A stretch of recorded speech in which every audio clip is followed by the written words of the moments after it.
80 lakh vote जिस राज्य में काट दिए जाएंगे, जिस राज्य में 5 लाख वोट डुप्लीकेट बनेंगे, उस राज्य के चुनाव परिणाम क्या होंगे? आप सहजता से इस बात को समझ सकते हैं। 22 करोड़ रुपए किसके थे, कहां से आए थे?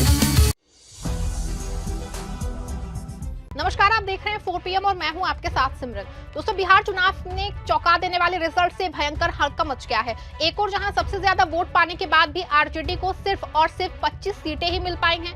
दूसरी ओर बिहार में कुल वोटर्स की संख्या से भी 3 लाख ज्यादा वोट पोल होने की सूचना जो है चुनाव आयोग दे रहा है। यानी कि बिहार में 12 करोड़ वोटर्स होने की बात सामने आ रही है। आपको बता दें कि ऐसे में विपक्ष एकजुट है और बिहार SIR में बड़े खेल होने का आरोप लगाते हुए रिजल्ट मानने से ना सिर्फ इनकार किया है, बल्कि बहुत बड़ी खबर निकल के सामने आई है कि पूरे मामले को सुप्रीम कोर्ट ले जाने की तैयारी शुरू हो चुकी है। विपक्ष SIR में कौन से बड़े खेल का आरोप लगा रहा है और कौन सा वो बहुत बड़ा सबूत महागठबंधन के हाथ लग गया है, जिसको लेके ना सिर्फ सामूहिक इस्तीफे की बात सामने आ रही है, बल्कि इसको सुप्रीम कोर्ट तक ले जाने का मंथन हो रहा है। सब कुछ आपको अपने 8 मिनट की रिपोर्ट में बताने वाले हैं। दोस्तों, बिहार चुनाव का फाइनली रिजल्ट आ चुका है। इंडिया गठबंधन को 202 और महागठबंधन को 34 सीटें मिली हैं और सबसे चौंका देने वाला खेल ये है कि बीजेपी का स्ट्राइक रेट 90% के आसपास रहा है। लेकिन आपको यहाँ बता दें कि चौंकाने वाली बात ये रही है कि वोट प्रतिशत में सबसे आगे होने के बाद भी आरजेडी को सिर्फ और सिर्फ 25 सीटें मिली हैं। बता दें आपको कि जो चुनाव हुआ, बिहार चुनाव के फाइनल रिजल्ट में आरजेडी को 23%, बीजेपी को 20%, जेडीयू को 19.25% वोट और कांग्रेस को 8.71 करोड़ वोट मिले हैं। जबकि अगर सीटों की बात की जाए तो बीजेपी 89, जदयू को 85 और कांग्रेस को 6 सीटें मिली हैं। मतलब कि वोट प्रतिशत के हिसाब से तेजस्वी की सीटें कम हो गई हैं, जिसमें गुणा गणित ये बता रहा है कि क्योंकि बीजेपी और जदयू के वोट एक दूसरे में जुड़े हैं तो इस वजह से उनकी सीटें ज्यादा आ गई हैं।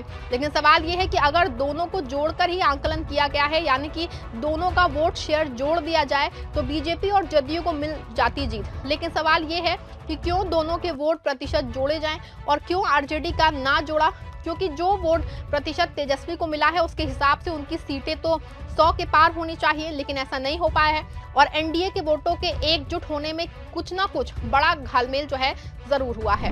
आपको बता दें कि सोशल मीडिया हो या फिर एक्स, दोनों जगह पे ज्ञानेश कुमार जी के विभाग का एक डेटा चल रहा है। इसमें साफ तौर पे लिखा है कि 7.45 करोड़ मतदाताओं ने वोट दिया, जबकि ये बात पूरी तरह बिहार ही नहीं पूरा देश जानता है कि बिहार में कुल वोटर्स की संख्या 7.42 करोड़ है।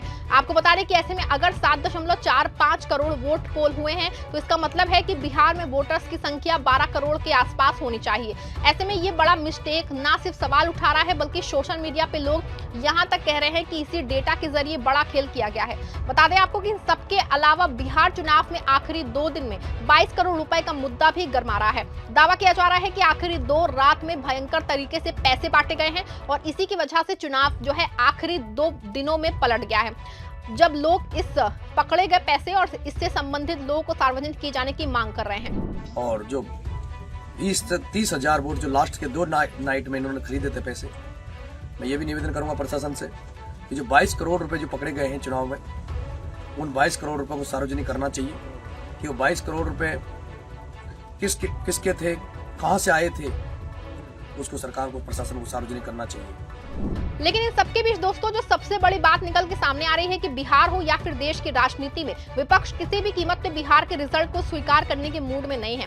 सुनिए आप भी, संजय सिंह ने क्या कुछ कहा है। देखिए, मैं आज से कोई नहीं, मेरे 2 बयान है, कहिए तो मैं आपको दिखा दूं। 3 महीने पहले और 10 अक्टूबर को फिर दोबारा मैंने इस बात को कहा था कि ये चुनाव हाईजैक हो चुका है, अब इस चुनाव का कोई मतलब नहीं है और बिहार में जीत का प्रमाण पत्र एनडीए को पहले ही ज्ञानेश कुमार जी ने मोदी जी को दे दिया है। ये मेरा पहले का बयान है, 3 महीने पहले बोला था। 80 लाख वोट जिस राज्य में काट दिए जाएंगे, जिस राज्य में 5 लाख वोट डुप्लीकेट बनेंगे, जिसमें 1 लाख वोट अता पता नहीं किसका है, उस राज्य के चुनाव परिणाम क्या होंगे? आप सहजता से इस बात को समझ सकते हैं।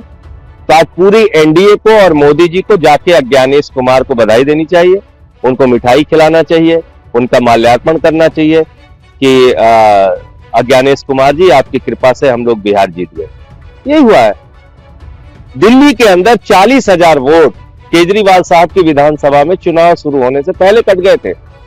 दिल्ली के अंदर हमने मंत्रियों के घरों में जहां 3 वोट थे वहां 33 वोट पकड़ा, 25 वोट पकड़ा, 26 वोट, 15 वोट, 22 वोट, ऐसे ऐसे वोट बनवाए गए थे। जब अलग अलग राज्यों के लोग जाके दूसरे राज्यों में वोट दे रहे हैं तो क्या चुनाव हो रहा है, क्या चुनाव है ये? तो इसलिए ये तो पहले से ही घोषित परिणाम था।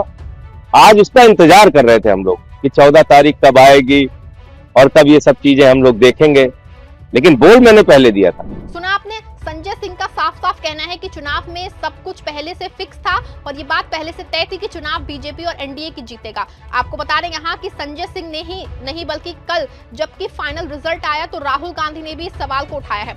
राहुल गांधी ने अपने एक्स पे लिखा कि मैं बिहार के उन करोड़ों मतदाताओं का हार्दिक आभार व्यक्त करता हूं जिन्होंने महागठबंधन पे अपना विश्वास जताया। बिहार का ये परिणाम वाकई चौंकाने वाला है। हम एक ऐसे चुनाव में जीत हासिल नहीं कर सके जो शुरू से ही निष्पक्ष नहीं था। ये लड़ाई संविधान और लोकतंत्र की रक्षा की है। कांग्रेस पार्टी और इंडिया गठबंधन इस परिणाम की गहराई से समीक्षा करेंगे और लोकतंत्र को बचाने और अपने प्रयासों को और अधिक प्रभावी बनाएंगे। देखा आपने, आपको बता रहे दोस्तों राहुल गांधी ने भी जो एक्स पे लिखा है उससे बात बिल्कुल साफ है कि जो वो चुनाव में आए रिजल्ट को सही नहीं मानते हैं, यानी कि उससे साफ साफ इनकार करते हैं। और सिर्फ राहुल गांधी नहीं बल्कि तेजस्वी यादव भी इससे कहीं इत्तेफाक नहीं रखते हैं, क्योंकि तेजस्वी यादव ने कल देर शाम सोशल मीडिया पे एक पोस्ट की थी जिसमें उन्होंने बिहार की जनता से पूछा था क्या आप सबको लगता है कि चुनाव निष्पक्ष हुआ है? अपना जवाब जरूर दें।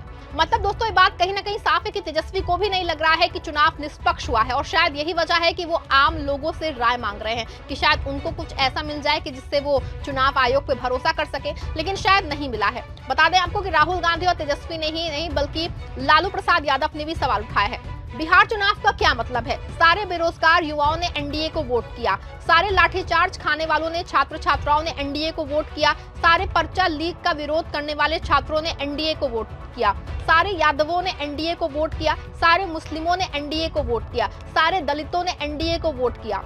दोस्तों ऐसे में लालू यादव के भी मन में ये बात नहीं निकल रही है कि कैसे इतनी बड़ी हार हो सकती है। आपको बता दें कि ऐसे में बात साफ हो गई है कि विपक्ष का कोई भी नेता ये बात कहीं से भी मानने को तैयार ही नहीं है कि बिहार का रिजल्ट बिल्कुल सही है और यही वजह है कि विद्रोह के स्वर बुलंद होते नजर आ रहे हैं। आपको बता दें कि सोशल मीडिया पे कई तरह की खबरें सूत्रों के हवाले से चल रही हैं और लोग अपनी पोस्ट में अपडेट कर रहे हैं कि इंडिया गठबंधन के सभी विधायक सामूहिक रूप से इस्तीफा दे सकते हैं। हालांकि हम इस खबर की पुष्टि नहीं करते हैं, लेकिन अगर सच में ऐसा है तो ना सिर्फ ये भयंकर हंगामा खड़ा हो सकता है बल्कि बिहार में एसआईआर पे पूरे आरोप वो लगा रहे हैं। आपको बता दें कि पहले ही 89 लाख वोटर्स को काट दिया गया और फिर 5 लाख लोग ऐसे भी सामने आए थे जो बिना फॉर्म की वोटर लिस्ट में जोड़ दिए गए थे। ऐसे में सबको लेकर ना सिर्फ भयंकर हंगामा है बल्कि ज्ञानेश जी और उनके विभाग पे सरेआम आरोप लग रहे हैं। अब देखना होगा कि आगे चुनाव आयोग को ज्ञानेश कुमार जी क्या करते हैं, लेकिन आपको बता दें कि जिस तरह से विपक्ष आक्रोशित है तो माना जा रहा है कि वो इन तमाम सबूतों को लेकर सुप्रीम कोर्ट जरूर जाएगा, क्योंकि अब एसआईआर सिर्फ और सिर्फ बिहार में नहीं रह गई बल्कि यूपी और बंगाल समेत 12 राज्यों में हो रहा है, जिसको रोकने की पूरी कोशिश विपक्ष करेगा। आपका पूरे मामले पे क्या कहना है? क्या जिस तरह से अचानक बिहार मतदान प्रतिशत कुल वोटर से 30 लाख ज्यादा हो गया है और जिस तरह से सबसे ज्यादा वोट प्रतिशत पा के भी तेजस्वी की पार्टी सिर्फ 25 पे आ गई है, क्या ये हैरान कर देने वाले डेटा नहीं है? क्या वोट आखिर 2 दिन वोट के बदले नोट का खेल चला है?